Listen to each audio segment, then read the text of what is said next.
खिलाता, कोई फूल बनता है गजरा गले का, कोई फूल पैरों से कुचला है जाता है, तरसता सुमन कोई पैरों के नीचे, इस मुझको जरा तू उठाता, तो प्रभु पास भोला पहुंचता जरूरी, जो रुमाल बनने का सौभाग्य पाता।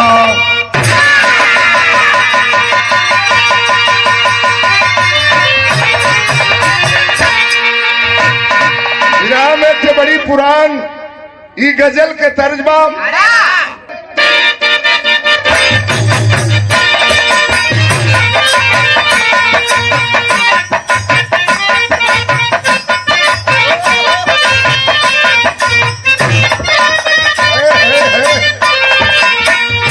अमरनाथ की सहायक पति और प्रधान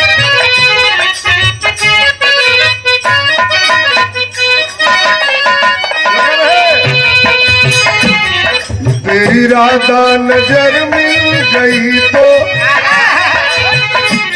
संतोष कवि जी बेइरादा बेइरादा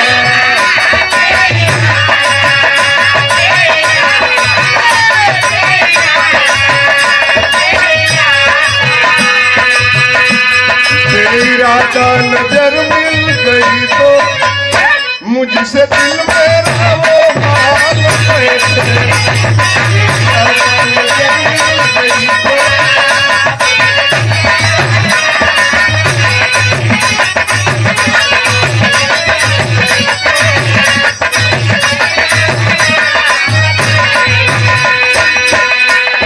ऐसे बढ़िया विरहा में कभी नहीं भाव लिखलन, अरे बेवफाना बेवफाना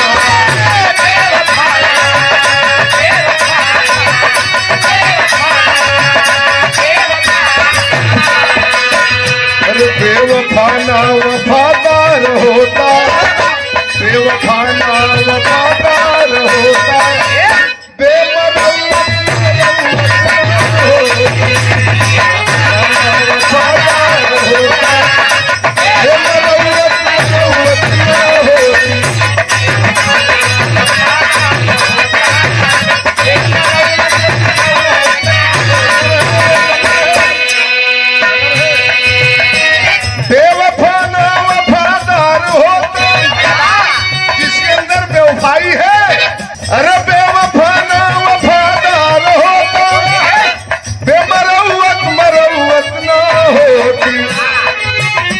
दिल लगी जो लगे जिंदगी से, दिल लगी जो लगे जिंदगी से, तो वतन पे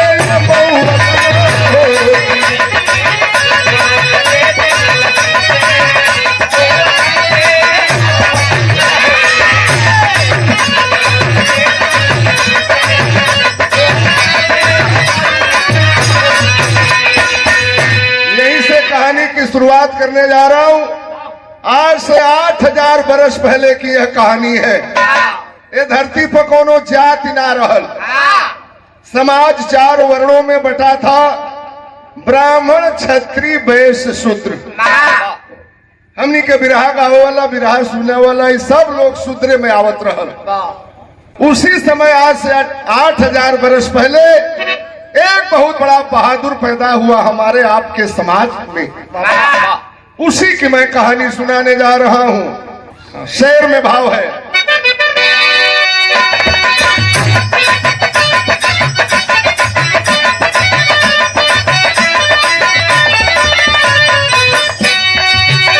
हिरण्य नाम भील का एकलव्य लाल था,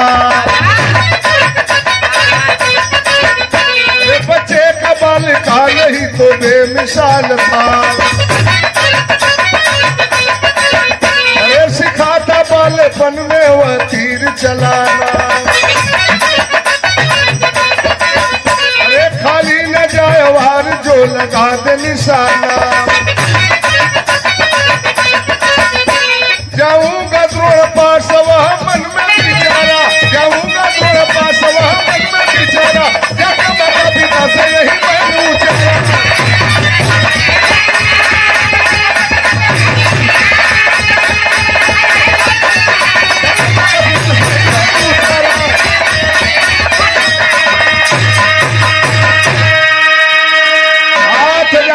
पहले हमारे आपके खानदान में एक बहादुर पैदा हुआ जिसका नाम था एकलव्य। ओकरी बाबू के नाम रहल हिरणी, ओकरी माई के नाम रहल बिड़ला। करिया कलूटाम कोल भील का बेटा था, जात के मुसहर के लड़का रहल, लेकिन बचपन से ओके धनुष बाण चलावे के शौक जगल।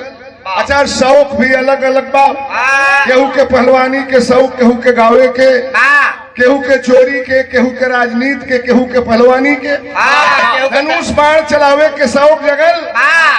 और इतना बड़ा धनुर्धर हुआ, अपने गांव जवार इलाके में नाम कर गया। कहीं से सुन ले रहा एकलव्य के जंगल में गुरु द्रोण के आश्रम बा, जहां 100 भाई कौरव, 5 भाई पांडवन के वो धनुर्विद्या के शिक्षा देलन। ये धरती पर बिना गुरु के ज्ञान ना भइल। वो लड़का के सोच, चलूंगा गुरु द्रोण के आश्रम में, उनको गुरु बनाऊंगा, उनका मैं चेला बनूंगा और सबसे बड़ा धनुर्धर बनूंगा। गई अपनी माई बाबू की लगे, कलश की हमके आदेश देता जाते जैती गुरु द्रोण के आश्रम में। एकलव्य के माई बाप के आंख में आंसू आ गए, कहलन बेटा मत जाओ, तुम छोटी बिरादरी के हो। गुरु द्रोण के आश्रम में राजघराने के लड़के पढ़ते हैं, बेटा हमार बाबू मत जा, जवन भाड़ा हो तुहार खत्म हो जाई, भुला जाई, मत जाओ। रोवे लगल माई बाबू, कहलन बाबू हमार लाल एक ही, हमनी के आंखी के पुतरी बाड़ा, मत जा। गुरु द्रोण के आश्रम में ब्राह्मण और ठाकुर के बेटे पढ़ते हैं, वहां तुम्हारा गुजारा नहीं होगा। सोचलस कि हमार माई बाबू हमके पढ़ावल लिखा चाहत, हमारी तरक्की के देखल लिखा चाहत, गलत कह दिल बानी तो जाइब जरूर। और लड़का जब चल दिया धनुष बाण लेकर के गुरु द्रोण के आश्रम के तरफ, तो माई बाबू रोवे लगलन, तरफ बदल गई।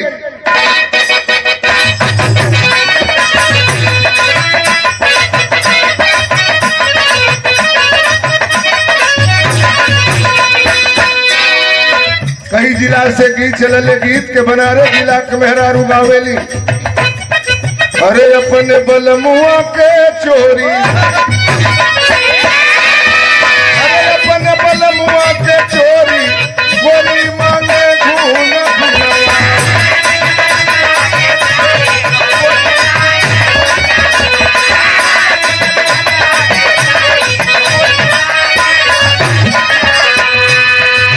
गाजीपुर के मेहरारू तनी यही के ढरका के गावेली, कैसे?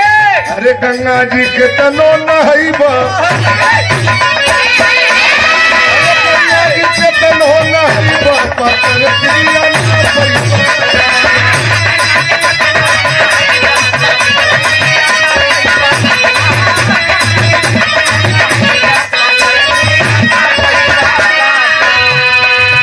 हमरे बलिया जिला के मेहरारू गांव में बाला मास्टर, कैसे जौन हमनी के गुरु हुवन, हमने के गुरु का गुरु, हमनों के उम्र लग जाए तो के बाला मास्टर अपनी जमाने में गीत के गाँव में, कैसे लागल झुलनिया के धाका, लागल झुलनिया के धाका, बनमुकल पाता।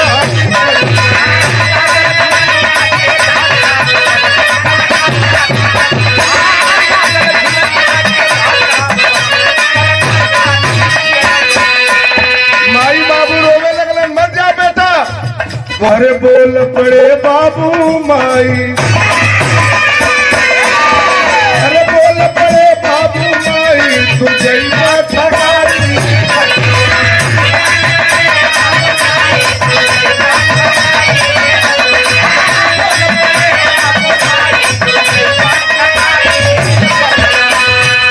अरे तू बड़ा मुसहर ऊंचा घराना,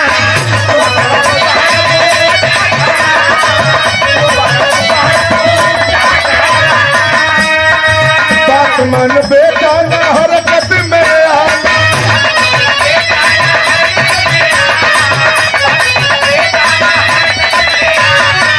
नहीं तो जैसी है कसाई, अरे नहीं तो जैसी है कसाई,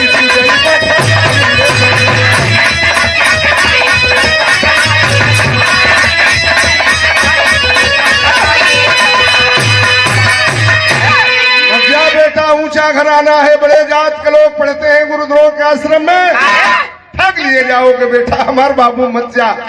कलश जब कही दिल बन जाए लड़का धनुष बाण लेके और चल दिया गुरुद्रोह के आश्रम के तरफ। हिम्मत देखिए उस बच्चे की।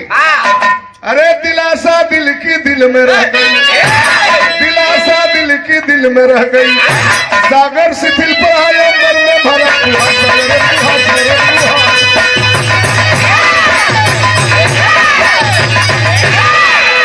धनुष बाण लेकर के चल दिया। यो शहर है लेकिन ये जौहरी शहर है और इसको कहने का अलग अलग तजुर्बा है। कैसे शुरू होगा? नाना किया हठीला, खुद माता पिता का प्यारा, गुरुद्रोह से शिक्षा लेने घर छोड़ कबीर सिधारा।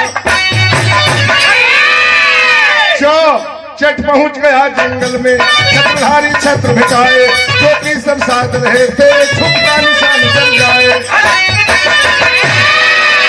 तो टुकड़ा बिड़ला के दिल का छक्के वो बांध चलाया, पहला फोड़ा पंछी धनी वो मार गिराया।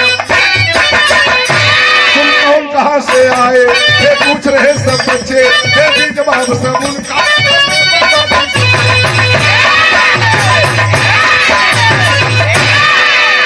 पहुंच गए जंगल में। 100 भाई कौरव, 5 भाई पांडव, एगो चिड़ई के मारत रहलन। निशाना लगावे भग दे चिड़ई उड़ जाओ। खड़ा होके मुसहर के लइका तमाशा देखत रहल। कहल से भैया तनी हमरो के मौका देबा जाओ। पीछे घूम के जब कौरव पांडव देखला, कहला बाहर करियवा साला आधा घंटा से हमनी के रियाज मारा तनी जाई, चिड़ई नहीं खे मरात। पास में बोलौलन, कलन भैया तोर नाव का हो? कल से भैया लोग हमार नाम तो एकलव्य हो। का करे खातिर के आइल बड़े? अलस मऊ तनी धनुष बाण चलाईला, तनी हमरो के मौका देता जा हमहू निशाना लगई थी। कल के भाई हिम्मते मर्द मदते खुदा, बहादुर लग रहा है, इसको मौका दिया जाए।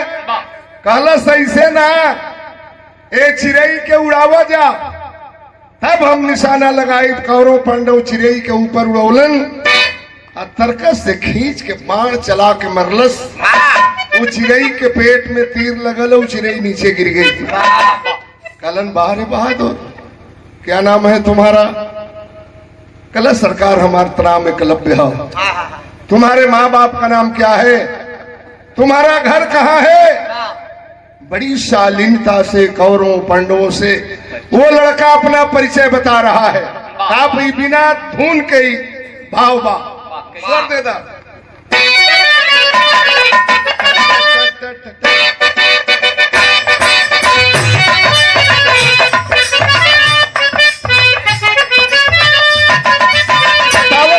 परिचय, अरे रहुआ राजा बाबू होंगे, रहुआ राजा बाबू।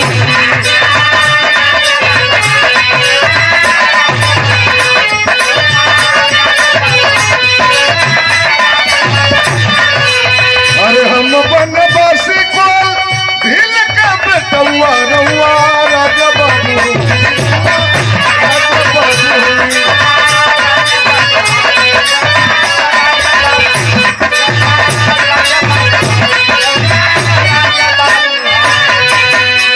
परिचय जानल चाहता जा। पिता हिरण्य मोरा बिड़ला मतारी,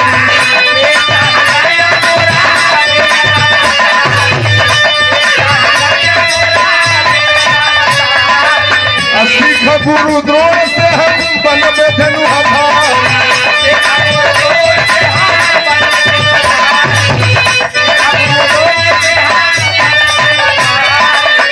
सचे कही नहीं है बनौआ, रहुआ राजा बाबू।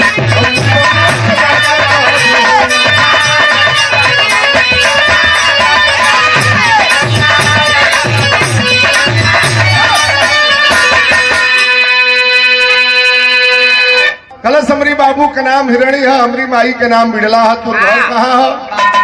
कलश से भैया लोग हमार घर नहीं खे, जंगल झाड़ में घास फूस के झोपड़ी में गुजर होला। का करे आइल बड़े? कलश कम गुरुद्रोह के चेला बने आइल है। कौरव पांडव सुचलन की गुरु द्रोण के आश्रम में बड़े जात के लड़के पढ़ते हैं। इस जात के मुसहर के लड़का अच्छा कर मन बा तो चलो गुरु से भेंट करा दिया जा, लेकिन कहलन कि देख हमने के गुरु जी से भेंट करा दे जा, लेकिन ई मत बताइए कि हमने के भेजले बन थे गुरु जी नाराज हो जाए।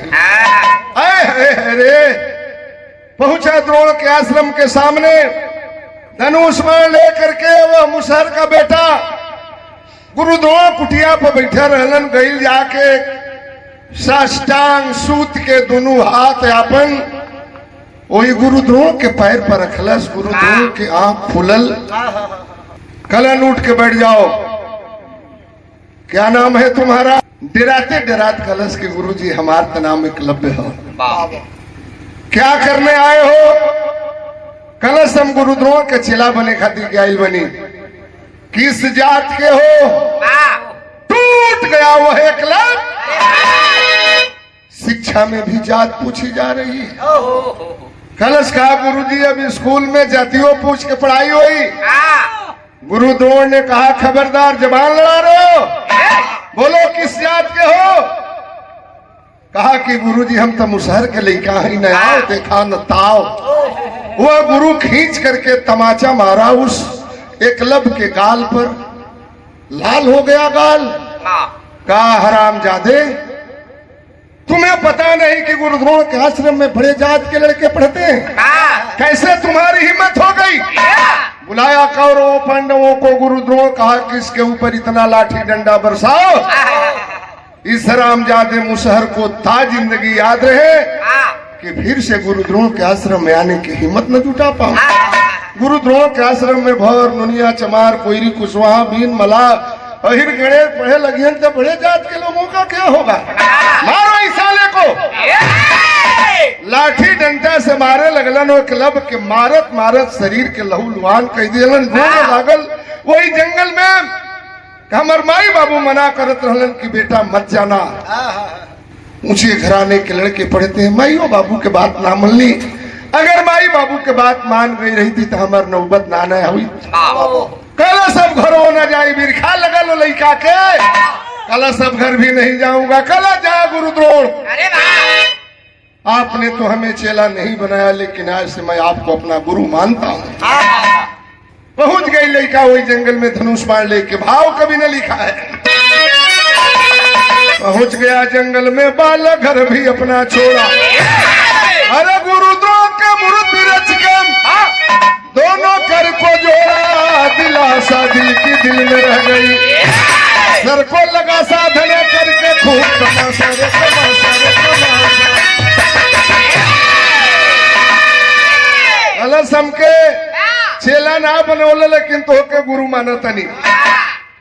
पहुंच गई लोई जंगल में, माटी ले आके पानी से सान के लोना बनौलस। और वही माटी के लोना से गुरु द्रोण के मूर्ति बना के और वही जंगल में पूजा करे लगल, घास फूस के झोपड़ी बना के। इतना बड़ा धनुर्धारी हुआ वो एकलव्य। अग्नि बाण चलाता था, जंगल में आग लग जाती थी। पानी वाला बाण चला करके मारता था, अग्नि शांत हो जाती थी। पवन बाण चला करके मारता था, जंगल में आंधी तूफान आ जाता था। इतना बड़ा धनुर्धारी हुआ आपके हमारे खानदान का हुआ बहादुर एकलव्य, लेकिन कितना बड़ा धोखा किया गया हमारे आपके साथ में। भाव कभी न लिखा है अल्लाह में। अरे पिका पपिया जैसे तेरे दीन रतिया, छतिया जुड़ा पार्श्वतिया के मुंह। अरे छतिया जुड़ा पार्श्वतिया के मुंह। अरे वैसे एकलव्य लहराए बनवान। अरे बाण विद्या के पूरा पाई गई दूर। अरे बनवा से दिया लगाओ बनवान। बुझावे छोड़ी पानी वाला बहा। अरे छोड़ी के उड़ा गला बदरिया। अरे बाणे पिता के पंडित हो गई महा। अरे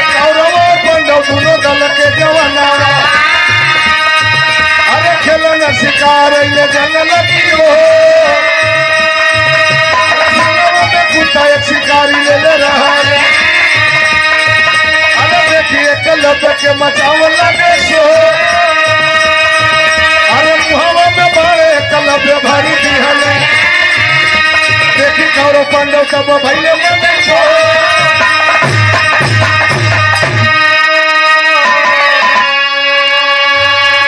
वही गुरुद्रोण के माटी के मूर्ति के सामने बैठ के सर साधना करत रहल। सब भाई कौरव 5 भाई पांडव गई रहलन जंगल में शिकार खेले।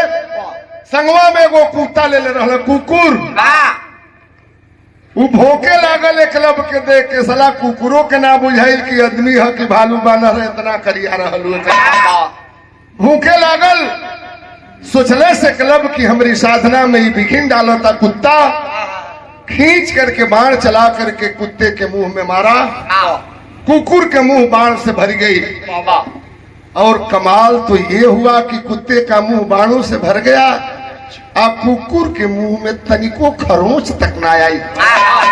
कुकुर के मुंह में बाण मारे के ओकर मतलब ना रहल उसकी आवाज बंद करने का उसका लक्ष्य था इसलिए कि हमारे सर साधना में विघ्न डाल रहा है।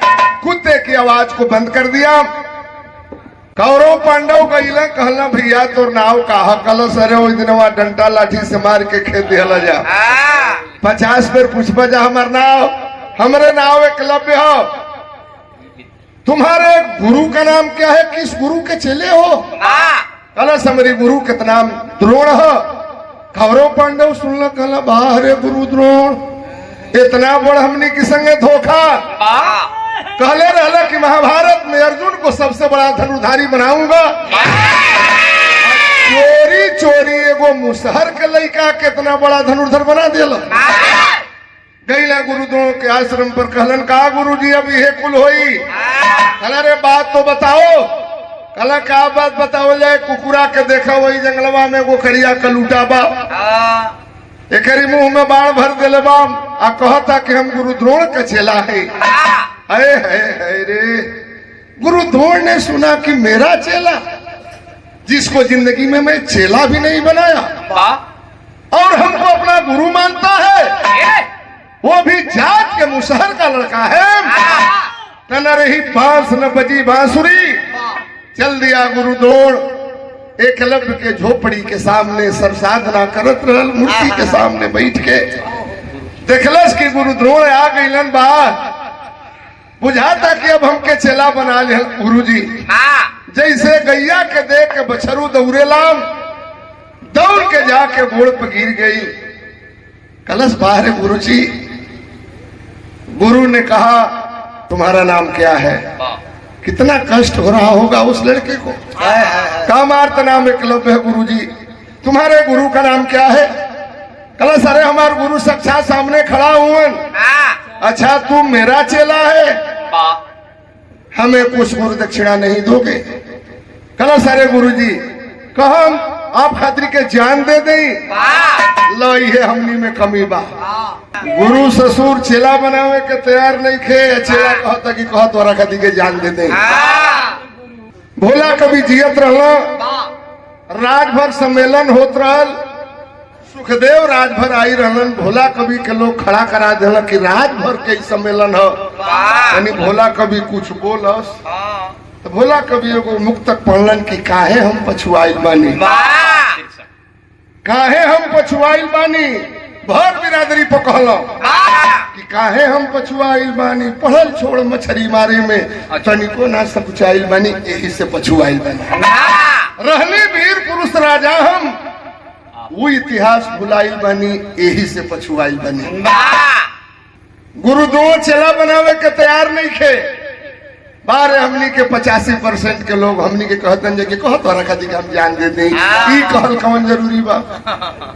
गुरुद्रोण ने कहा मैं कुछ गुरु दक्षिणा दे दो कहा कहीं आपके लिए जान दे दूं। गुरुद्रोण ने कहा कि जान भी नहीं लूंगा और जिंदा भी नहीं रहने दूंगा। अरे मन में सोचा कहा कि गुरु दक्षिणा दोगे कहा दूंगा मांगिए कहा 3 वचन दो कहा वचन देता हूँ। क्या गुरुद्रोण ने गुरु दक्षिणा में मांगा अपने चेले से भाव है वो मास्टर। अरे पहले गुरुद्रोण का धोखा अरे हमारा शिष्य अनोखा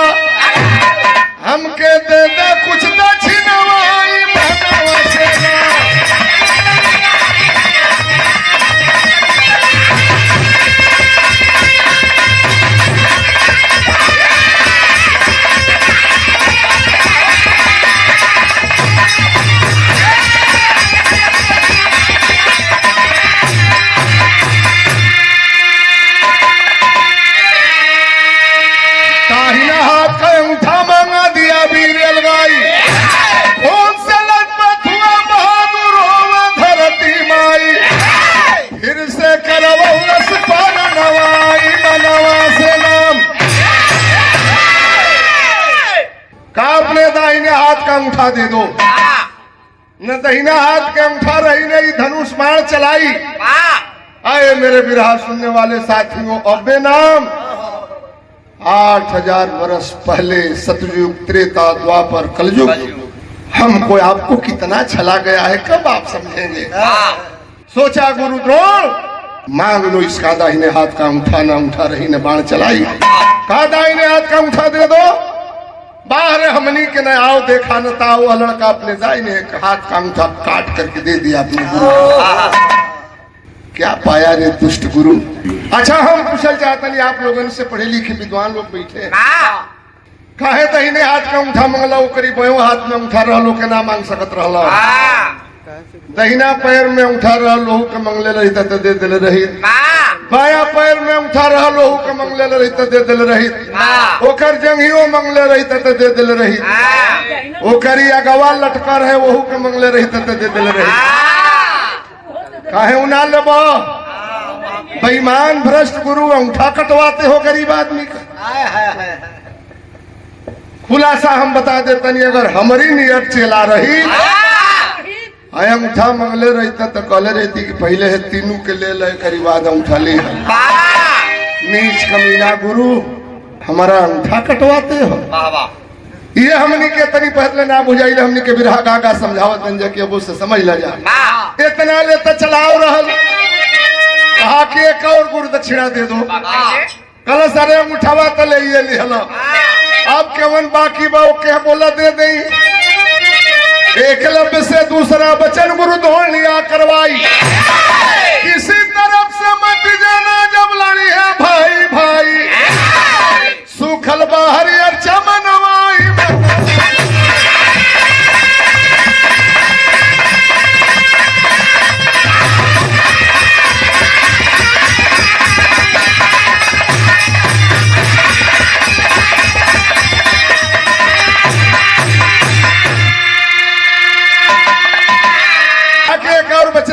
कुरुक्षेत्र के मैदान में महाभारत की लड़ाई होने वाली है। कौरव पांडव जाएंगे लड़ाई करने के लिए। जानता था गुरु द्रोण की कटे हुए अंगूठे पर भी ये चला गया महाभारत की लड़ाई में 5 मिनट में महाभारत की लड़ाई खत्म करेगा, और हमको 18 दिनों तक महाभारत की लड़ाई करानी है, ताकि कौरव की तरफ से या पांडव की तरफ से केहू कहे कि हमारी ओर से लड़े खादी के चले के बाद एक और गुरु दक्षिणा दे दो कि किसी की तरफ से लड़ने के लिए मैं नहीं जाऊंगा। कहा कि ना जाई।